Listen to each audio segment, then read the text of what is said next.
El polvo danzaba en los haces de luz que penetraban la cavernosa biblioteca de la mansión en las lomas de Chapultepec. Lupita, con el plumero detenido en la mano, contuvo la respiración. Llevaba 17 años sirviendo a la familia Garza. Conocía cada crujido de la madera de caoba, cada eco en el mármol del vestíbulo. Pero ese sonido, no era normal. No era el viento golpeando los ventanales, ni los cimientos de la vieja casa asentándose. Era un llanto, débil, ahogado, casi imperceptible, pero innegablemente humano. Y venía de detrás de la pared. Venía del lugar que no debía existir, oculto tras el pesado librero del fondo. No era la primera noche que lo oía, pero esta vez el llanto fue seguido por un golpe rítmico. 3 golpes rápidos, 2 lentos. Un código. Alguien estaba vivo allí dentro. Lupita sintió un escalofrío que no tenía nada que ver con el aire acondicionado de la mansión. El caserón, construido en la década de 1920, era un laberinto de secretos, pero ese era el más oscuro. El antiguo dueño, el abuelo de don Alejandro, había construido una habitación de pánico durante la época de la Revolución, oculta a simple vista. Hacía años que nadie mencionaba su existencia. Lupita misma solo lo sabía por historias de la cocinera anterior, ya fallecida. El llanto cesó, reemplazado por ese golpeteo desesperado. 3 rápido, 2 lento. La sangre se le heló. Era el mismo patrón que había visto en las luces del candelabro la noche anterior. Un parpadeo que había atribuido a un fallo eléctrico. Ahora entendía, no era un fallo, era una súplica. Dejó el plumero sobre un escritorio de roble. Sus manos, curtidas por años de lejía y trabajo duro, temblaban visiblemente. Se movió con un sigilo que sus casi 60 años apenas le permitían, sus guaraches de tela sin hacer ruido sobre la alfombra persa. La biblioteca era el orgullo de la familia, con sus techos de estuco y miles de volúmenes encuadernados en cuero. Se detuvo frente al tercer librero de la izquierda, que contenía las obras completas de filósofos alemanes que nadie, ni siquiera don Alejandro, tocaba jamás. Sus dedos buscaron el mecanismo oculto que la vieja cocinera le había descrito una vez entre risas, creyéndolo solo un cuento, un pequeño colibrí tallado en la madera. Su dedo índice encontró el relieve del ave. Presionó la cabeza del colibrí. Al principio no pasó nada. La madera estaba hinchada por la humedad del verano en la Ciudad de México. Volvió a presionar, esta vez con todo el peso de su cuerpo, el miedo dándole una fuerza que no sabía que poseía. Hubo un chasquido sordo, un gemido metálico de engranajes oxidados que no se habían movido en medio siglo. Lentamente, con una queja agónica, el librero entero comenzó a girar sobre bisagras ocultas, revelando no una habitación, sino una puerta de acero sólido, negra y moderna, que desentonaba por completo con la antigüedad del resto de la casa. Pero lo más escalofriante no era la puerta en sí, sino lo que había en ella, un candado. No era una cerradura antigua, era un candado moderno de alta seguridad, brillante y nuevo. Alguien había instalado eso recientemente. Alguien quería asegurarse de que lo que estaba dentro se quedara dentro. Lupita pegó la oreja al metal frío. «¿Hola?», susurró, su voz temblando. «¿Hay alguien ahí?». El silencio fue total, tan denso que podía oír los latidos de su propio corazón retumbando en sus oídos. Luego, el sonido de uñas arañando la madera o el metal desde el otro lado. Un arañazo débil, desesperado. «¡Por favor!», susurró Lupita más fuerte, golpeando suavemente el metal. «Si puedes oírme, golpea». Hubo una pausa. Y entonces, los golpes. 3 rápidos, 2 lentos. El código. El corazón de Lupita dio un vuelco doloroso. Era real. «Dios mío, ¿quién eres? ¿Quién está ahí dentro?». El silencio volvió, pero esta vez Lupita pudo oír una respiración entrecortada, un sollozo ahogado, y entonces una voz tan pequeña, tan frágil que casi se la lleva el viento, respondió: «Ayúdame, por favor, tengo miedo». Era la voz de un niño. Lupita retrocedió tambaleándose, chocando contra una mesita auxiliar. Un jarrón de porcelana se tambaleó, pero no cayó. Se tapó la boca con ambas manos para ahogar su propio grito. Un niño. Había un niño encerrado detrás de esa puerta de acero, un niño en la casa de don Alejandro Garza, y en ese instante una certeza fría y horrible se instaló en su pecho. Solo había un niño que podía ser Mateo, el hijo de 8 años de don Alejandro, el hijo de su primera esposa, la difunta Sofía. Pero eso era imposible. Mateo no estaba en casa. Mateo estaba en un campamento de verano de élite en Suiza. «Mateo», dijo la señora Isabela, la nueva esposa de don Alejandro, hacía casi un mes. Se fue a Suiza por 6 semanas.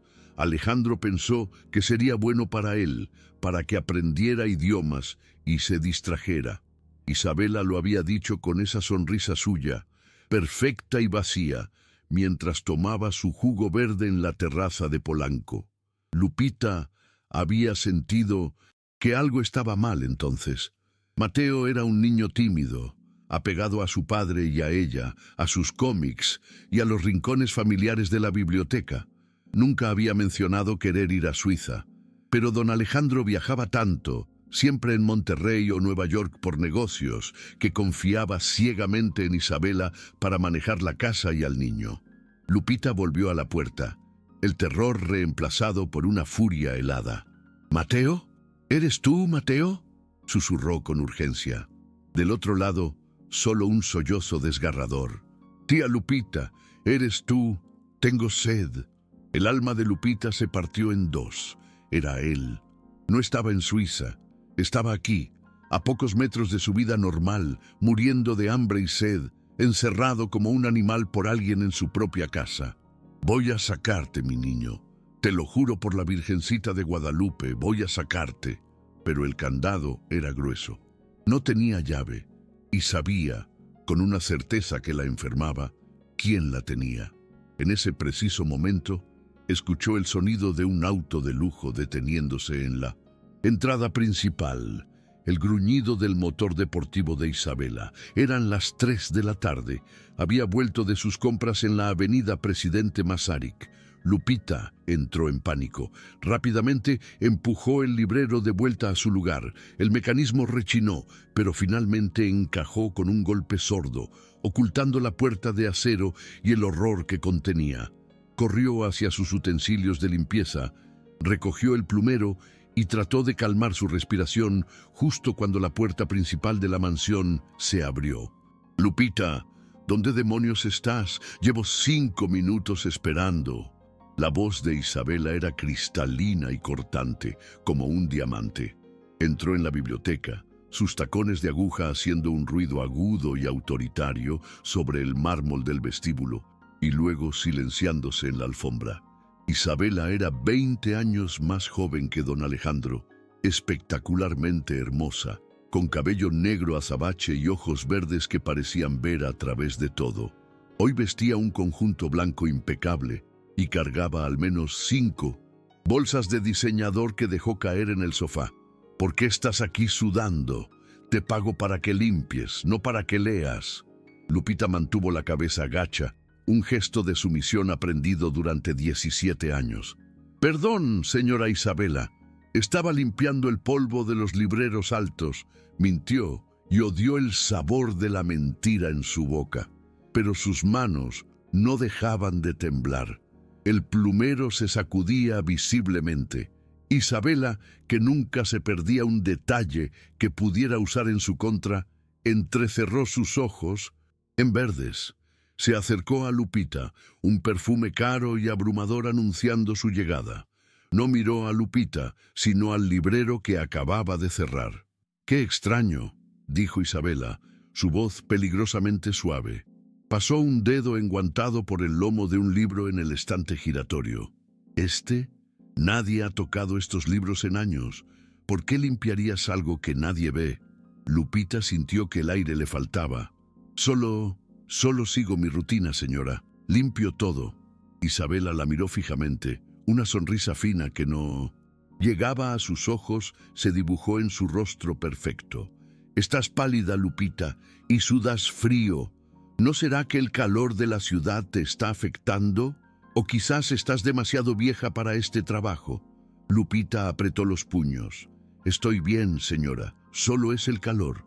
Isabela rió, un sonido corto y sin alegría. ¿Sabes qué creo yo, Lupita? Creo que necesitas unas vacaciones. Llevas 17 años aquí.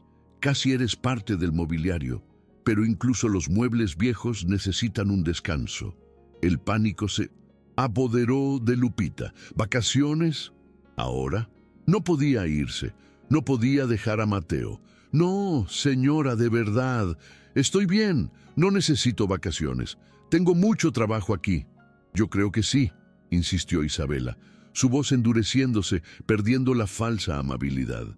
De hecho, insisto, tómate 2 semanas. Ve a Ecatepec a visitar a tu hermana. Vete mañana. Mañana. Lupita sintió que el suelo desaparecía bajo sus pies. Pero señora, la casa, don Alejandro.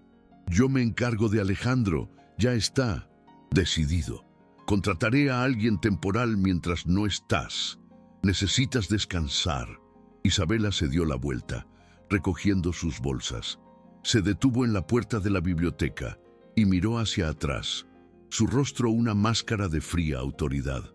Ah, y Lupita, no vuelvas a entrar a la biblioteca hoy. Voy a cerrarla con llave. Hay libros muy valiosos, ¿sabes? Nunca se sabe quién puede estar escuchando o curioseando. Las palabras cayeron sobre Lupita como piedras. Nunca se sabe quién puede estar escuchando. Isabela sabía. De alguna manera, sospechaba que Lupita había oído algo. La estaba echando de la casa, no por amabilidad, sino para alejarla de Mateo. Tenía menos de 24 horas. Menos de 24 horas para salvar a un niño de la mujer que controlaba esa casa, mientras el padre del niño estaba a miles de kilómetros de distancia, ajeno al monstruo con el que dormía. Esa noche, Lupita no durmió. Se quedó en su pequeño cuarto de servicio, en la parte trasera de la mansión, mirando el techo agrietado, escuchando cada sonido. El reloj del salón dio la medianoche, la 1, las 2. Don Alejandro estaba en Monterrey, en una junta crucial para su empresa. No volvería hasta dentro de 3 días. Mateo no tenía 3 días. Lupita se levantó, se puso sus chanclas y caminó descalza por el pasillo de servicio. La casa estaba en un silencio sepulcral.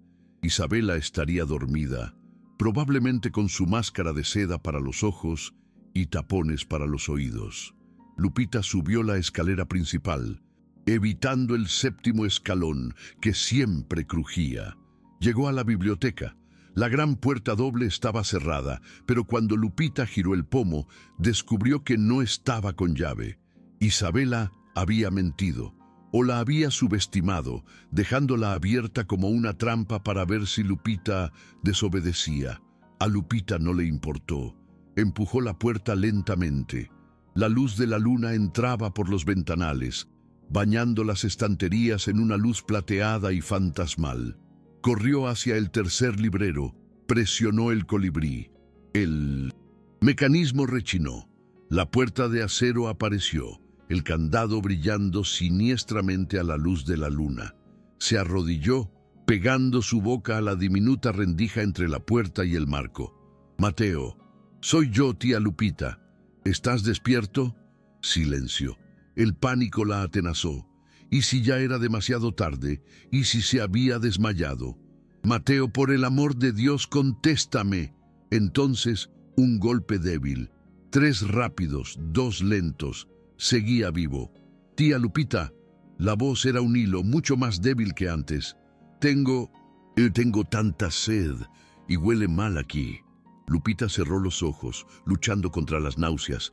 Resiste, mi niño. Voy a buscar agua. Voy a buscar... ¡No! Gritó el niño, un grito ahogado. No te vayas. Ella va a saberlo. Dijo que si alguien intentaba ayudarme, me dejaría aquí para siempre. Dijo que papá la había autorizado. Dijo que yo era un problema y que los problemas se eliminan. Lupita sintió que algo se rompía dentro de su pecho. La crueldad de Isabela era insondable. ¿Cómo podía un padre, don Alejandro, un hombre que, aunque ausente, adoraba a su hijo, permitir esto?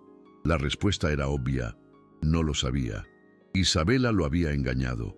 Había aprovechado su viaje de negocios para ejecutar un plan monstruoso. ¿Por qué papá no viene a buscarme, tía? ¿Ya no me quiere?, preguntó Mateo, y el llanto rompió su voz. Mentira, mi niño. Tu papá te ama más que a nada en el mundo, dijo Lupita, aunque ella misma se preguntaba cómo un hombre podía estar tan ciego. Escúchame, Mateo, voy a salvarte, pero tengo que hacerlo bien, o Isabela nos descubrirá a los dos. Ella me obliga a irme de vacaciones mañana. Tengo que actuar esta noche. ¿Puedes aguantar un poco más? Voy a llamar a tu padre, ahora mismo. No sé, tía. Me duelen mucho las piernas, no las siento. Lupita sintió un terror médico. ¿Cuánto tiempo llevaba allí? ¿Una semana? ¿2? Voy a volver, Mateo. Te lo juro por la tumba de mi madre. Cierra los ojos, reza. Volveré con ayuda. Lupita cerró el librero con un cuidado infinito. Sus piernas temblaban tanto que apenas podía sostenerse. Bajó las escaleras corriendo, no a su cuarto, sino al despacho de don Alejandro. Necesitaba un teléfono seguro, no su celular que Isabela podría rastrear. Entró al despacho y cerró la puerta con seguro. El teléfono fijo estaba sobre el escritorio de caoba. Marcó el número personal de don Alejandro en Monterrey. El teléfono sonó 1, 2, 3 veces. Una voz somnolienta y molesta contestó. Bueno, ¿quién habla? Son las 3 de la mañana. Don Alejandro, soy Lupita. Perdóneme la hora, señor, pero es de vida o muerte. La voz de Lupita era firme. La adrenalina había quemado todo rastro de miedo. ¿Lupita? ¿Qué demonios pasa? ¿Le pasó algo a Isabela? Lupita respiró hondo. No, señor, es Mateo. Mateo está vivo. Está aquí, en la casa. Isabela lo tiene encerrado en la habitación de pánico de la biblioteca. Se está muriendo, señor. Hubo un silencio tan profundo al otro lado de la línea que Lupita pensó que había colgado. Luego, una sola palabra pronunciada con una voz helada que nunca le había oído a su patrón. ¿Dónde? Detrás del tercer librero, señor. Hay un candado nuevo. No puedo abrirlo. Él está muy débil. Llegaré en 3 horas, dijo don Alejandro. Rentaré un jet privado. No hagas nada. No confrontes a Isabela. Finge que todo está normal. Prepara el desayuno como siempre. Si ella sospecha, podría lastimarlo. ¿Entendido, Lupita? No hagas nada. Y colgó. Lupita se quedó mirando el teléfono. 3 horas. Las 3 de la mañana. Don Alejandro llegaría alrededor de las 6. El sol saldría. Isabela se despertaba a las 8. Podía funcionar. Podía mantener la farsa durante unas horas más. Salió del despacho, cerró la puerta y caminó de regreso a su cuarto. Pero mientras pasaba por el vestíbulo, escuchó algo. Un ruido en el segundo piso. Pasos. Pero no eran los pasos ligeros de Isabela. Eran pasos pesados. Alguien más estaba en la casa. El terror volvió, más fuerte esta vez. Subió sigilosamente la escalera de servicio y se asomó al pasillo principal. La puerta de la suite de invitados, al final del pasillo, estaba entreabierta. Una luz tenue salía de la rendija y escuchó voces. La voz de Isabela, baja y siseante, y la voz de un hombre, una voz grave y arrastrada que no reconoció. Lupita se pegó a la pared, arrastrándose centímetro a centímetro hasta que pudo oír con claridad. No sé cuánto más aguante el niño, Isa, decía el hombre. Está empezando a oler mal ahí, dentro.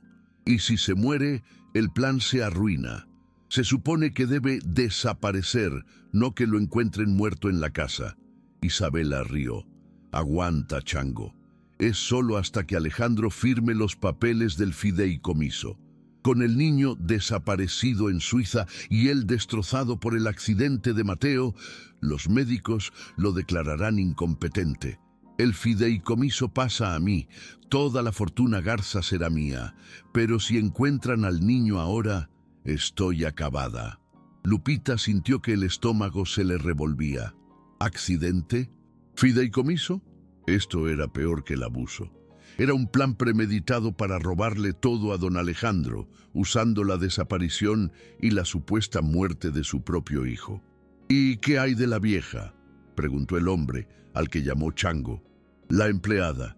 La oí en la biblioteca antes. Está sospechando. La mandaste de vacaciones, pero ¿y si habla? Por eso estás aquí, mi amor, dijo Isabela, y Lupita escuchó el sonido de un beso. Tú eres mi seguro. Pagaste tu deuda saliendo de la cárcel gracias a mí.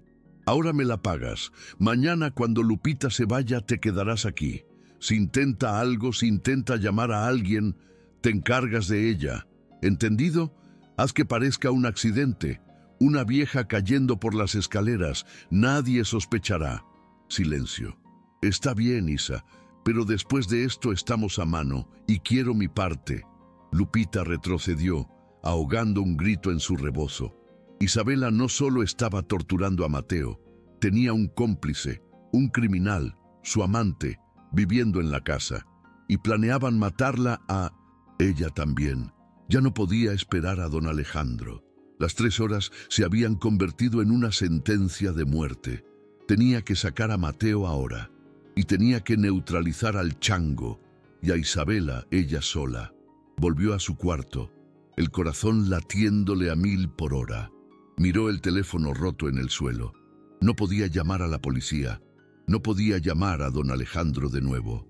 Estaba sola. El sol salió a las 6:15. Lupita no había dormido.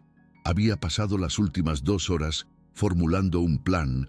Desesperado, escuchó los sonidos de la casa despertando. A las 7 escuchó a Isabela bajar a la cocina. Era ahora o nunca. Lupita respiró hondo y salió de su cuarto. En la cocina, Isabela estaba sentada en la isla de mármol, tomando un expreso y revisando su celular. Levantó la vista cuando Lupita entró, una sonrisa depredadora en su rostro. «Buenos días, Lupita. ¿Dormiste bien? Espero que tengas tus maletas listas». «Sí, señora», dijo Lupita tratando de mantener su voz estable. «Qué bien, porque hoy será un día largo. Ah, por cierto, mi primo Marcos se queda unos días. Está en el cuarto de huéspedes. ¿Podrías subirle un café bien cargado? Está pasando por un momento difícil». «Claro, señora», dijo Lupita. El plan de Isabela era mantenerla ocupada, vigilada por el tal Chango, Marcos, hasta que se fuera. Lupita preparó una bandeja con el café más cargado que pudo, pero antes de salir de la cocina, abrió el botiquín de primeros auxilios.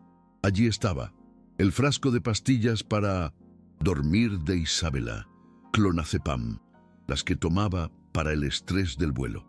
Cogió 4 pastillas. Las molió hasta hacerlas polvo con el reverso de una cuchara y las mezcló en el café negro. El sabor amargo apenas se notaría. Subió las escaleras, la bandeja temblando en sus manos. Golpeó la puerta del cuarto de huéspedes. «¡Adelante!», gruñó la voz. Lupita entró. El Chango era un hombre enorme, de al menos 2 metros, con tatuajes cubriendo sus brazos y una cicatriz que le cruzaba la cara. Estaba sentado en la cama, solo en pantalones de dormir, mirando la televisión. «La señora me pidió que le trajera café», dijo Lupita, con la voz más sumisa que pudo fingir. El hombre la miró de arriba abajo. «Gracias, vieja. Déjalo ahí». Puso la bandeja en la mesita de noche. Él tomó la taza y bebió un largo sorbo. Fuerte, como me gusta. Lupita hizo una reverencia. «Con permiso, señor». Salió del cuarto y cerró la puerta. Esperó en el pasillo, escondida en un hueco de la pared.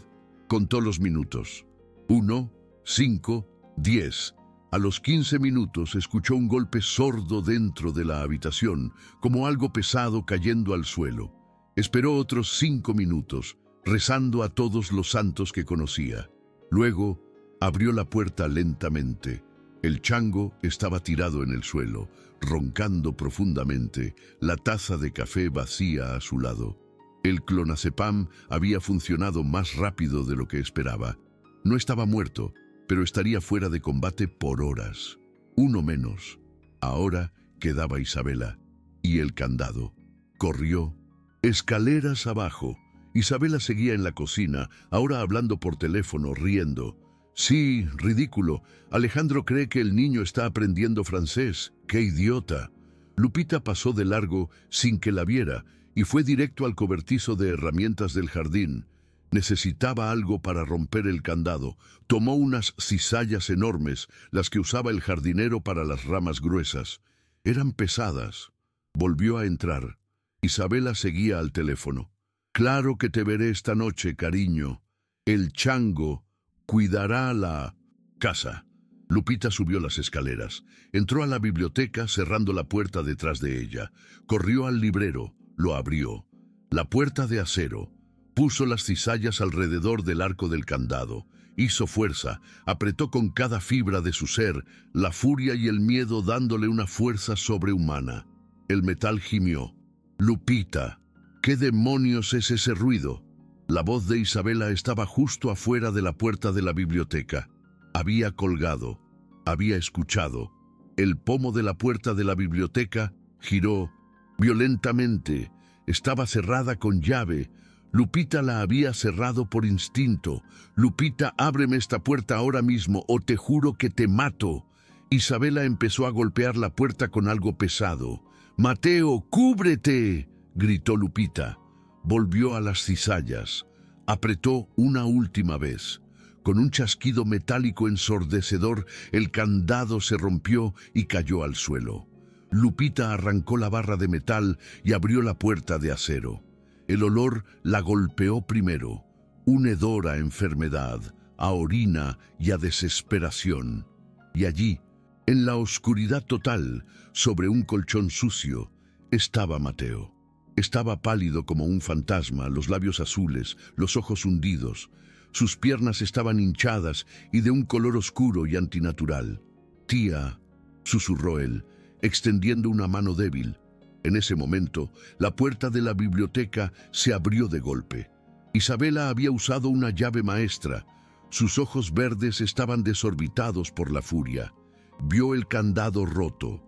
Vio al niño. Vio a Lupita. «¡Zorra estúpida!», gritó. «¡Arruinaste todo!».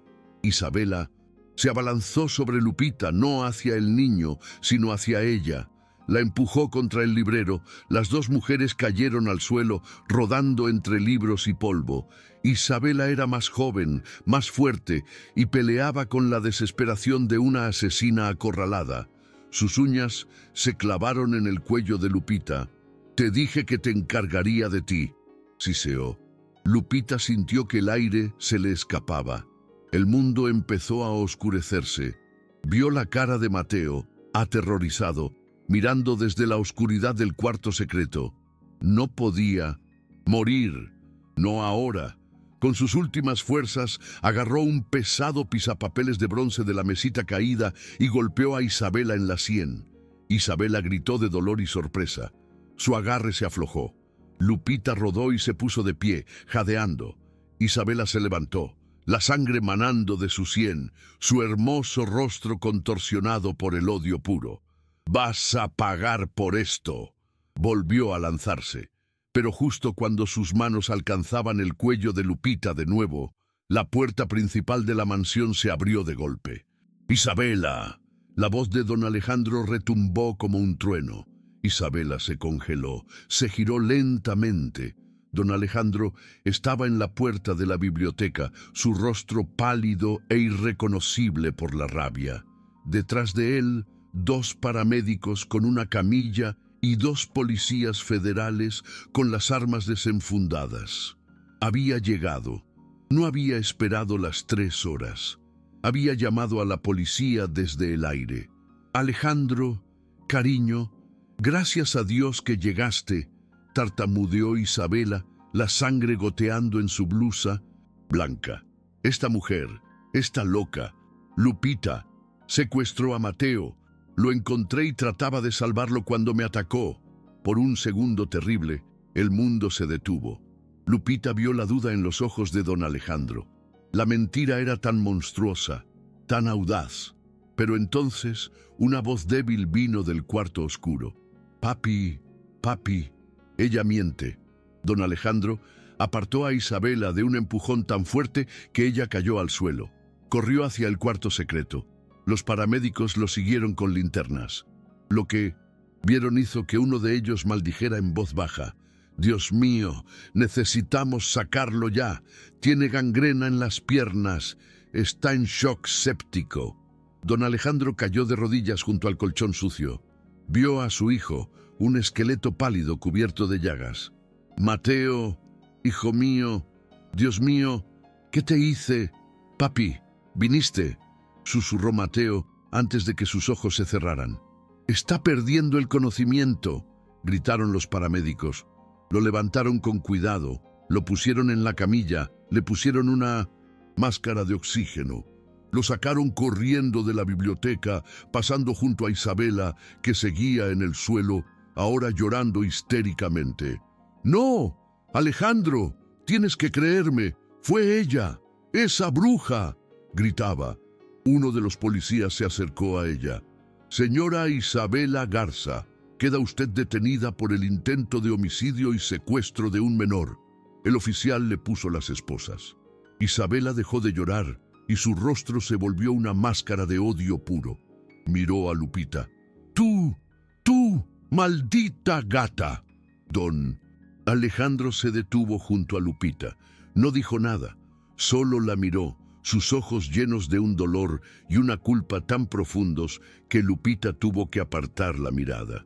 Luego siguió a la camilla de su hijo. El hospital estaba helado.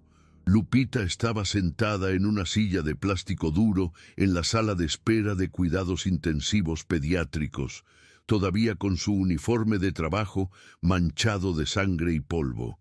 Había pasado las últimas 6 horas en la delegación, contando la historia una y otra vez. Los policías habían encontrado al chango, cuyo nombre real era Ricardo Flores, un exconvicto por fraude y agresión, todavía dormido en el cuarto de huéspedes. Lo arrestaron también. La evidencia era abrumadora. El candado, el testimonio de Lupita, el estado de Mateo. La puerta de la UCI se abrió. Don Alejandro salió. Parecía haber envejecido 20 años en una noche. Tenía la cara entre las manos. Lupita se levantó. «Señor, Mateo». Alejandro levantó la vista. Sus ojos estaban rojos. «Está vivo», dijo, su voz quebrada. «Apenas. Los médicos dijeron que unas horas más y no lo habría logrado. La septicemia estaba generalizada. Tuvieron que amputarle». Lupita sintió que las piernas le fallaban. «¿Qué?». «Sus piernas, debajo de la rodilla. La gangrena estaba demasiado avanzada. No había circulación. Era salvar sus piernas o salvar su vida». Lupita se derrumbó en la silla, los sollozos sacudiéndola violentamente. Había salvado a Mateo, pero había llegado demasiado tarde para salvarlo por completo. Don Alejandro se sentó a su lado. Puso su mano temblorosa sobre la de ella. «Lupita, ella lo encerró allí el día que me fui a Monterrey. Hace casi un mes entero.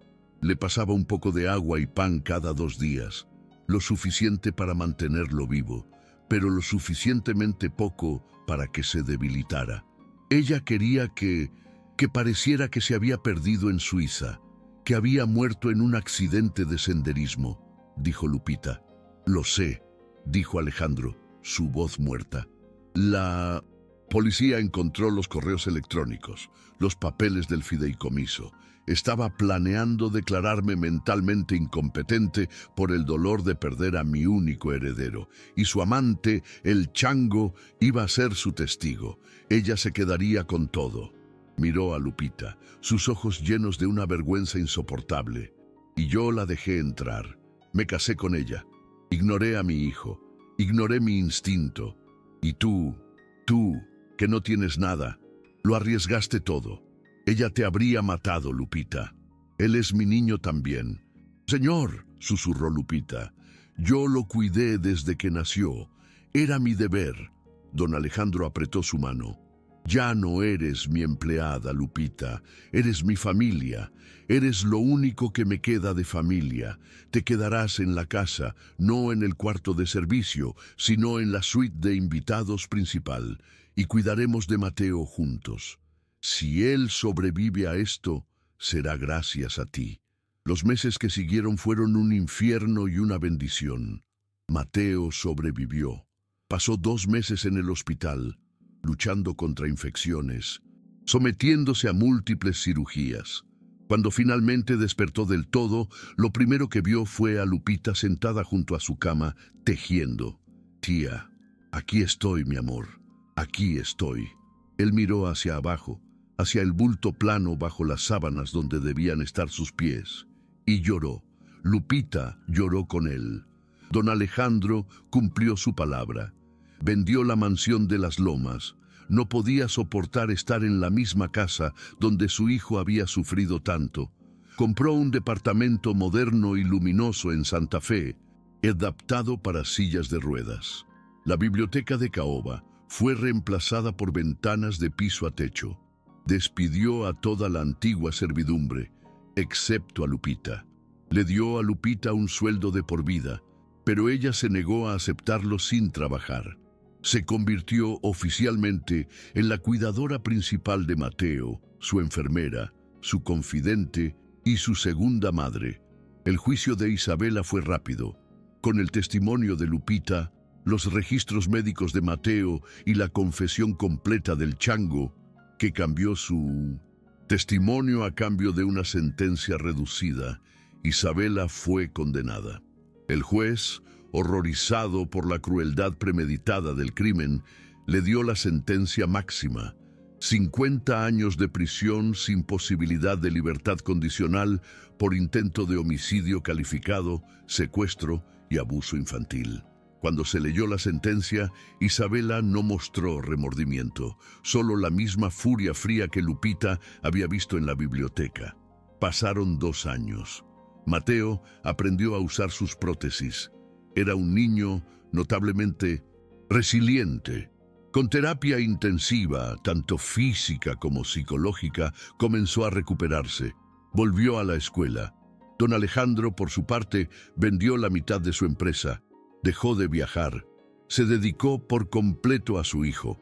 Aprendió a cocinar, ayudaba a Mateo con la tarea, iban a partidos de fútbol. Redescubrió la paternidad que casi había perdido por su ambición y ceguera. Una tarde, Lupita estaba en el balcón del nuevo departamento, regando las plantas. Mateo, ahora con 10 años, salió caminando, con sus prótesis, su paso un poco robótico pero firme. Se paró junto a ella, mirando el atardecer sobre la ciudad. «Tía Lupita», dijo. «Sí, mi niño. A veces todavía tengo pesadillas con la puerta, con la oscuridad». Lupita dejó la regadera y lo abrazó. Sintió el cuerpo fuerte y joven del niño. «Yo también, mi amor. Creo que siempre las tendremos». Mateo la miró, sus ojos antes llenos de miedo, ahora claros y serios. «Pero entonces me despierto y te oigo en la cocina haciendo un café, oigo a papá roncando en su cuarto y sé que la oscuridad no ganó». Él tomó la mano curtida de ella. «Tú no dejaste que ganara, tía. Eres mi heroína». Lupita sintió las lágrimas picar en sus ojos. Besó la frente de Mateo. «Y tú eres el mío, Mateo. Eres el niño más valiente que he conocido». Se quedaron allí, la vieja sirvienta que se había convertido en familia y el niño que había vuelto de la tumba, mirando cómo el sol se hundía y las luces de la Ciudad de México comenzaban a parpadear, una por una. Eran luces normales, no había códigos, no había secretos. Solo estaba la noche y la certeza de que mientras estuvieran juntos, la luz siempre encontraría la manera de volver. Pasaron 2 años. Mateo aprendió a usar sus prótesis. Era un niño notablemente resiliente. Con terapia intensiva, tanto física como psicológica, comenzó a recuperarse. Volvió a la escuela. Don Alejandro, por su parte, vendió la mitad de su empresa. Dejó de viajar. Se dedicó por completo a su hijo. Aprendió a cocinar, ayudaba a Mateo con la tarea, iban a partidos de fútbol. Redescubrió la paternidad que casi había perdido por su ambición y ceguera. Una tarde, Lupita estaba en el balcón del nuevo departamento, regando las plantas. Mateo, ahora con 10 años, salió caminando con sus prótesis, su paso un poco robótico pero firme. Se paró junto a ella, mirando el atardecer sobre la ciudad. «Tía Lupita», dijo. «Sí, mi niño, a veces todavía tengo pesadillas con la puerta, con la oscuridad». Lupita dejó la regadera y lo abrazó. Sintió el cuerpo fuerte y joven del niño. «Yo también, mi amor, creo que siempre las tendremos». Mateo la miró. Sus ojos, antes llenos de miedo, ahora claros y serios. «Pero entonces me despierto y te oigo en la cocina haciendo café. Oigo a papá roncando en su cuarto y sé que la oscuridad no ganó». Él tomó la mano curtida de ella. «Tú no dejaste que ganara, tía. Eres mi heroína». Lupita sintió las lágrimas picar en sus ojos. Besó la frente de Mateo. «Y tú, eres el mío, Mateo. Eres el niño más valiente que he conocido».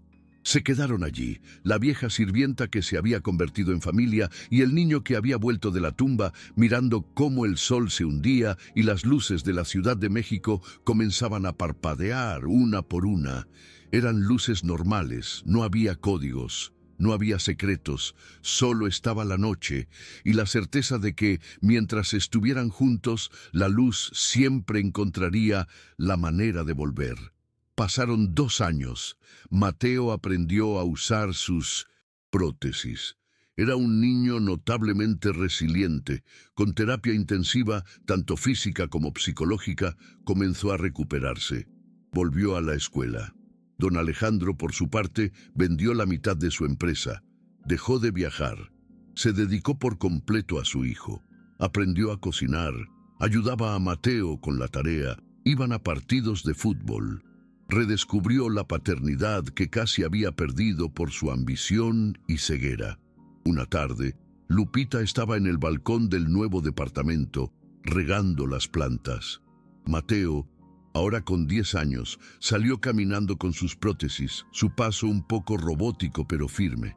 Se paró junto a ella, mirando el atardecer sobre la ciudad.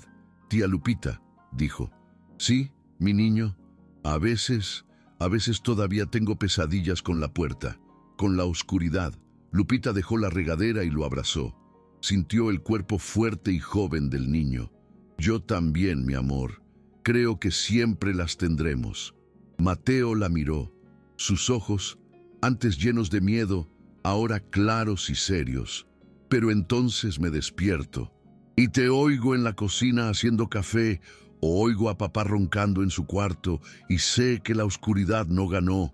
Él tomó la mano curtida de ella. «Tú no dejaste que ganara, tía. Eres mi heroína». Lupita sintió las lágrimas picar en sus ojos. Besó la frente de Mateo. «Y tú eres el mío, Mateo. Eres el niño más valiente que he conocido». Se quedaron allí, la vieja sirvienta que se había convertido en familia y el niño que había vuelto de la tumba, mirando cómo el sol se hundía y las luces de la Ciudad de México comenzaban a parpadear una por una. Eran luces normales, no había códigos, no había secretos, solo estaba la noche y la certeza de que, mientras estuvieran juntos, la luz siempre encontraría la manera de volver. Mateo la miró, sus ojos, antes llenos de miedo, ahora claros y serios. «Pero entonces me despierto y te oigo en la cocina haciendo café, o oigo a papá roncando en su cuarto, y sé que la oscuridad no ganó». Él tomó la mano curtida de ella. «Tú no dejaste que ganara, tía. Eres mi heroína». Lupita sintió las lágrimas picar en sus ojos. Besó la frente de Mateo. «Y tú eres el mío, Mateo. Eres el niño más valiente que he conocido». Se quedaron allí, la vieja sirvienta que se había convertido en familia y el niño que había vuelto de la tumba, mirando cómo el sol se hundía y las luces de la Ciudad de México comenzaban a parpadear, una por una. Eran luces normales, no había códigos, no había secretos, solo estaba la noche y la certeza de que, mientras estuvieran juntos, la luz siempre encontraría la manera de volver. Mateo la miró, sus ojos, antes llenos de miedo, ahora claros y serios. Pero entonces me despierto y te oigo en la cocina haciendo café. Oigo a papá roncando en su cuarto y sé que la oscuridad no ganó. Él tomó la mano curtida de ella. Tú no dejaste que ganara, tía. Eres mi heroína. Lupita sintió las lágrimas picar en sus ojos. Besó la frente de Mateo. Y tú eres el mío, Mateo. Eres el niño más valiente que he conocido. Se quedaron allí, la vieja sirvienta que se había convertido en familia y el niño que había vuelto de la tumba, mirando cómo el sol se hundía y las luces de la Ciudad de México comenzaban a parpadear, una por una. Eran luces normales, no había códigos, no había secretos. Solo estaba la noche y la certeza de que, mientras estuvieran juntos, la luz siempre encontraría la manera de volver.